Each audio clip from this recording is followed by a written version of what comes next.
നമസ്കാരം. പ്രതിപക്ഷ നേതാവ് പിണറായി വിജയന്റെ കണ്ണൂർ പിണറായിയിലെ വീട്ടിൽ ഇന്നലെ രാവിലെ എൻഫോഴ്സ്മെന്റ് ഡയറക്ടറേറ്റ് സംഘം എത്തി. രാവിലെ 10:30-യോടെയാണ് രണ്ട് ED ഉദ്യോഗസ്ഥർ പാതിരിയാട് വില്ലേജ് ഓഫീസറെയും കൂട്ടി പ്രതിപക്ഷ നേതാവിന്റെ വീട്ടിലെത്തിയത്. വീടിന് മുന്നിലുള്ള സ്ഥലത്തിന്റെ ഫോട്ടോ പകർത്തിയ ശേഷം സംഘം മടങ്ങുകയായിരുന്നു.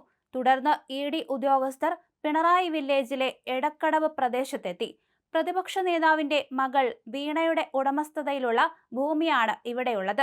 വില്ലേജ് ഓഫീസർ കാണിച്ചു കൊടുത്ത ഈ സ്ഥലത്തിന്റെയും ഫോട്ടോകൾ പകർത്തിയ ശേഷമാണ് സംഘം മടങ്ങിയത്. എന്തിനാണ് പരിശോധന നടത്തിയെന്നത് സംബന്ധിച്ച് ഔദ്യോഗിക വിശദീകരണം ലഭ്യമായിട്ടില്ല. വീണയുടെ സ്വത്തുവകകൾ കണ്ടുകെട്ടാനുള്ള ശ്രമമാണോ എന്ന സംശയമടക്കം ഉയർന്നിട്ടുണ്ട്. നേരത്തെ CMRL എക്സാലോജിക് ഇടപാടിൽ പിണറായിയിലെ വീട്ടിലും ED റെയ്ഡ് നടന്നിരുന്നു. ഇതിന് പിന്നാലെ കൊച്ചിയിലെ എൻഫോഴ്സ്മെന്റ് ഡയറക്ടറേറ്റ് ഓഫീസിൽ 9 മണിക്കൂറോളം വീണയെ ചോദ്യം ചെയ്തിരുന്നു. 2 വട്ടമാണ് വീണയെ ചോദ്യം ചെയ്തത്. രാവിലെ 9:30-യോടെയാണ് വീണ ED ഓഫീസിൽ എത്തിയത്. 10:30-യോടെ ചോദ്യം ചെയ്യൽ ആരംഭിച്ചു. അടുത്ത ചോദ്യം ചെയ്യലിന്റെ തീയതി വ്യക്തമല്ല. ഉടനുണ്ടാകുമെന്നാണ് സൂചന. കേസിൽ വീണ ഉൾപ്പെടെ 7 പേരെയാണ് ഇതുവരെ ED ചോദ്യം ചെയ്തിട്ടുള്ളത്.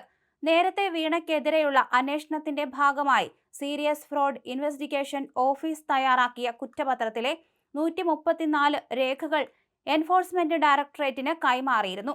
കൊച്ചിയിലെ കമ്പനികാര്യ കേസുകൾ കൈകാര്യം ചെയ്യുന്ന കോടതിയിൽ ED നൽകിയ അപേക്ഷയെ തുടർന്നായിരുന്നു നടപടി. ഈ നീക്കത്തെ CMRL കോടതിയിൽ എതിർത്തെങ്കിലും തടസ്സവാദങ്ങൾ തള്ളിക്കൊണ്ട് രേഖകൾ കൈമാറാൻ കോടതി ഉത്തരവിടുകയായിരുന്നു.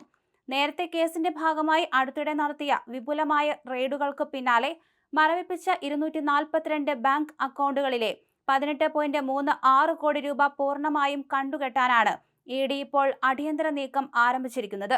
ഈ അക്കൗണ്ടുകളിൽ വീണ വിജയന്റെ ഉടമസ്ഥതയിലുള്ള HDFC ബാങ്ക് അക്കൗണ്ടും ഉൾപ്പെടുന്നു എന്നതാണ് ഈ നിയമ നടപടിയെ അതീവ രാഷ്ട്രീയ പ്രാധാന്യമുള്ള തലത്തിലേക്ക് ഉയർത്തുന്നത്. മുൻപ് നടത്തിയ റെയ്ഡുകളിൽ പിടിച്ചെടുത്ത വീണയുടെ മൊബൈൽ ഫോൺ, നിക്ഷേപ രസീതുകൾ, CMRLുമായി ബന്ധപ്പെട്ട രേഖകൾ, മറ്റ് ഇലക്ട്രോണിക് ഉപകരണങ്ങൾ എന്നിവ തുടർ നടപടികൾക്കായി സ്ഥിരമായി കസ്റ്റഡിയിൽ സൂക്ഷിക്കാനുള്ള അനുമതിയും ED അതോറിറ്റിയോട് തേടും. നിലവിൽ ഈ ഡിജിറ്റൽ തെളിവുകളെല്ലാം വിദഗ്ധ പരിശോധനയിലാണ്. എന്തായാലും കർശന നിലപാടിൽ തന്നെയാണ് ED ഉറച്ചു നിൽക്കുന്നത്. അതുകൊണ്ട് തന്നെ എപ്പോൾ വേണമെങ്കിലും എന്തും സംഭവിക്കാം. ഇവരുടെ സ്വത്തുവകകൾ കണ്ടുകെട്ടാനുള്ള നീക്കമാണോ എന്ന് സംശയിക്കേണ്ടിയിരിക്കുന്നു. ഇന്നലെയാണ് ഇത്തരത്തിൽ വില്ലേജ് ഓഫീസറെയും കൂട്ടി സ്ഥലത്തെത്തിയത്.